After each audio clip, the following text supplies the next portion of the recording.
Selamat datang di Yuda Media HD teman-teman semuanya. Di video kali ini kita mau ngebahas tentang 100 hari kerjanya Pak Prabowo yang menurut survei Litbang Kompas angkanya itu di atas 80% semuanya. 80,9% untuk kepuasan, kemudian kalau tidak salah 98% untuk kepercayaan. Jadi puas sama yang sudah dikerjain, kemudian juga percaya nih 5 tahun ke depan Pak Prabowo akan membuat prestasi yang sama seperti 100 hari kerjanya. Percaya gitu, seluruh masyarakat hampir itu mayoritas percaya bahwa Pak Prabowo akan memimpin dan membawa Indonesia ke jalur yang benar, diperbaiki, kemudian ada banyak sekali hal-hal positif yang masyarakat percaya gitu ya. Nah ini saya mau ngebahas juga bagaimana di berbagai sidang kabinet atau kalau nggak gitu ratas-ratas yang digelar oleh Pak Prabowo. Kemudian ketika ditanya oleh wartawan, Pak ini bahas apa, tidak lupa nih, ini yang saya catat ya. Tidak lupa Pak Prabowo itu menyebutkan apresiasi. Terima kasih untuk kementerian ini, terima kasih untuk kementerian itu, terima kasih kepada ini dan kepada itu. Nah sedangkan Pak Prabowo sendiri itu tidak ingin mengambil kredit atau pujian terhadap prestasi yang beliau buat. Contoh, ketika makan bergizi gratis 100 hari di uji coba begitu. Atau di 100 hari itu Pak Prabowo sedang ditanya wartawan tentang makan bergizi gratis. Pak Prabowo itu mengatakan mohon maaf sekali kepada para siswa, orang tua siswa dan para guru dan juga pihak sekolah jika program makan bergizi gratisnya belum menyentuh ke daerah bapak atau ibu. Ya kan?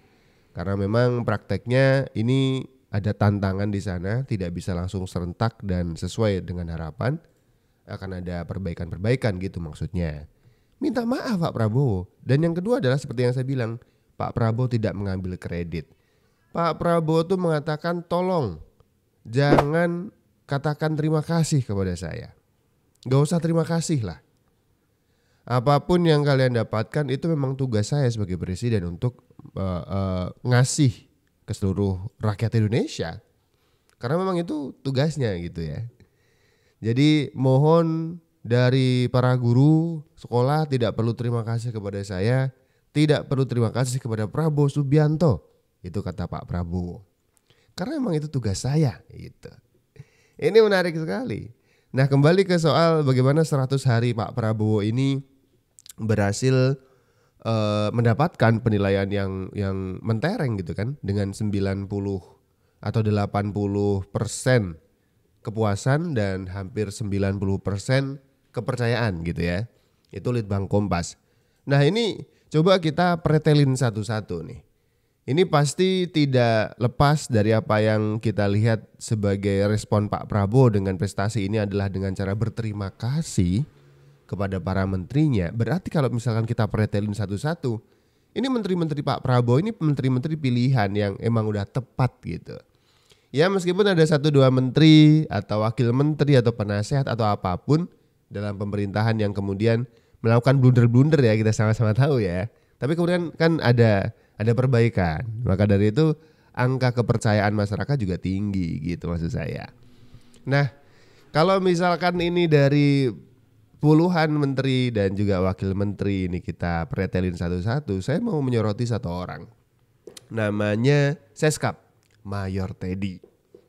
Sekretaris Kabinet ini perannya sangat penting gitu kan. Maksud saya untuk kegiatan sehari-hari. Mayor Teddy itu sebagai apa istilahnya ya? Asistennya Pak Prabowo lah yang menghubungkan untuk urusan internal kabinet. Beda dengan urusan dengan institusi lain ya, itu akan diurusi oleh sekretaris negara, Setnek. Ini Seskap nih, beda nih. Nah, Seskap itu tugasnya memang jadi lem perekat di antara para menteri dalam kabinetnya Prabowo, di antara Pak Prabowo dengan para menterinya sendiri, di antara Pak Prabowo dengan jajaran-jajaran non-menteri, non-kementerian. Itu peran Seskap itu vital. Jadi yang kalau misalkan saya bilang 100 hari kerja puluhan menteri dan jajaran non kementerian itu bisa kompak. Salah satunya, ini tanda kutip ya, anjing pengawasnya adalah Mayor Teddy gitu. Ini bisa saya sebut sebagai salah satu orang yang berjasa, bisa tahu bener nih, ini maunya Pak Prabowo begini. Jadi kalau ada menteri yang meleng, disuruh ke kanan justru ke kiri, itu yang mukul kepalanya, yang nyentil telinganya, itu Mayor Teddy. Masih inget gak? Ada menteri desa yang bikin acara yasinan atau doa bersama untuk ibundanya kalau gak salah ya. Menggunakan kop kementerian untuk undangan. Ingat kan? Waktu itu lagi rame bener menjelang pilkada. Kemudian menteri desa ini dengan PD-nya membuat undangan untuk masyarakat sekitar, untuk tokoh-tokoh, misalkan tokoh masyarakat, tokoh pemerintahan setempat. Padahal ini acara pribadi menggunakan kop Kementerian Desa. Ingat siapa yang negur? Tepat, Mayor Teddy sebagai Seskap. Teguran tidak hanya berlaku untuk menteri desa, semua menteri waktu itu kena semprot. Diingatkan maksudnya. Jangan sampai next time lain kali terjadi hal-hal seperti ini. Kalau mau sunatan anaknya jangan pakai kop kementerian. Ya kan? Pakai aja apa istilahnya? Kop-kop tukang cetak pinggir jalan aja lah. Mereka bisa kok bikin kop ya kan. Atas nama keluarga A mengundang bapak, kan enak gitu. Kop kementerian buat apa? Emang kalau sunatan terus kopnya kementerian, orang-orang bakal ngasih sawernya lebih tinggi. Mungkin itu ya. Jadi kalau misalkan undangan 7 bulanan gitu, misalkan anaknya cucunya baru lahir atau gimana gitu ya. Terus undangannya itu syukurannya pakai kop kementerian. Orang-orang bakal ngasih sawernya itu atau ngasih amplopnya jadi 300.000, 500.000. Waduh, gak enak nih. Ngasih amplop menteri masa cuman 10.000, gak enak. Mungkin gitu yang dimau ya. Tapi jangan salah, itu justru adalah perbuatan yang salah. Saya ulangi ya, jangan salah. Itu justru perbuatan yang salah. Untuk kerasan pribadi, untuk acara-acara internal keluarga, bukan internal kementerian gitu maksud saya. Ya harusnya nggak pakai fasilitas-fasilitas negara ya, fasilitas kementerian. Bahkan soal kop, jangan. Ini jangan-jangan nih yang kerja-kerja di kementerian nih. Misalkan ini menterinya mau ada acara apa istilahnya ya, yasinan gitu misalkan. Terus ada pegawai kementerian yang dibikin tugas nih, tolong dong print, cetakin undangan untuk 100 orang. Ntar malam atau besok malam. Ini di rumah saya bakal ada yasinan nih buat undangan orang-orang sekitar lingkungan gitu. Waduh, ini yang nggak boleh nih. Yang nggak boleh nih, jangan sampai kejadian seperti Yassin Limpo.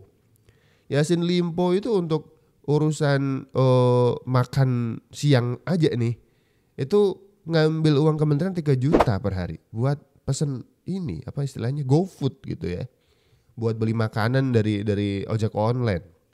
Kemudian apa lagi? Buat acara khitanan cucu. Iya serius. Tadi kita udah sentil, ternyata sudah ada ya. Sudah ada yang nyontohin. Mentan waktu itu Yassin Limpo itu acara khitanan cucunya itu nyunat uang kementerian. Kok bisa?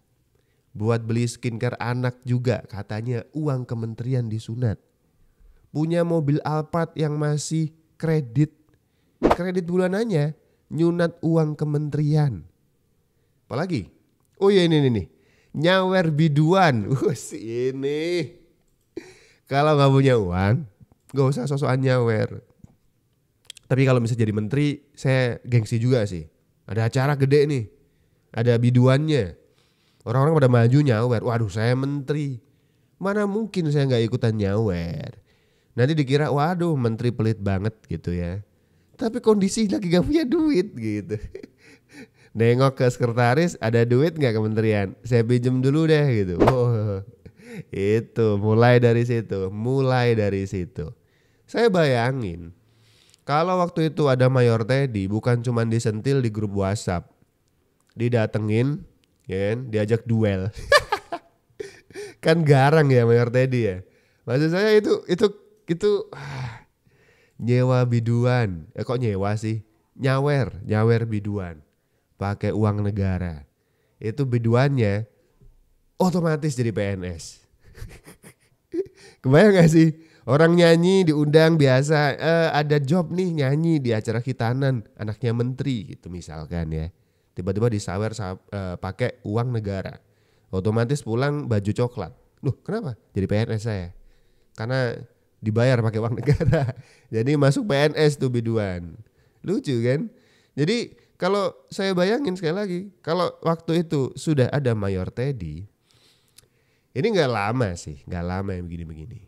Apalagi apa istilahnya, korupsinya waktu itu kan, waduh gila-gilaan. Yang dikorupsi adalah uang kementerian gitu. Maksud saya itu korupsi buat kehidupan pribadinya dia, pakai uang kementerian dan semua orang tahu. Iya, semua orang tahu di kasusnya Yassin Limpo. Cuman nggak semua orang berani speak up. Karena diancam. Siapapun yang berani ngomongin soal ini keluar atau ngomongin soal ini ke atasannya lagi, kalau di atasannya menteri apa ya, ke presiden misalkan, bakal dipersulit karirnya. Waduh, kalau saya cuma jadi pekerja biasa aja gitu misalkan, ya saya mikir-mikir, saya di sini kerja, masa giliran beginian doang ngurusin hidup orang lain, hidup saya malah jadi diberhentikan gitu, hidup saya jadi susah ya kan. Maksud saya itu. Jadi kalau kita kembali ke bahasan yang awal, Mayor Teddy ini menurut saya adalah seorang dengan porsi yang sangat vital di pemerintahannya Prabowo Subianto. Mayor Teddy itu kalau saya ibaratkan adalah skrup yang bisa rancang bangun ini dia yang merekatkan biar nggak geser-geser, biar nggak goyang-goyang.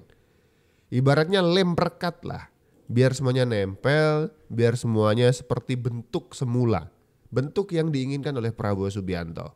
Makanya di pidato-pidato Pak Prabowo di 100 hari kerja kabinet yang punya prestasi mentereng ini, Pak Prabowo itu selalu memuji dan juga mengapresiasi. Terima kasih Menteri Keuangan sudah menyusun sedemikian rupa anggaran untuk program-program kerja pemerintahan kita. Terima kasih Menteri ini, terima kasih Menteri itu. Ya walaupun Mayor Teddy tidak disebut, tapi kita tahu benar. Kita tahu benar.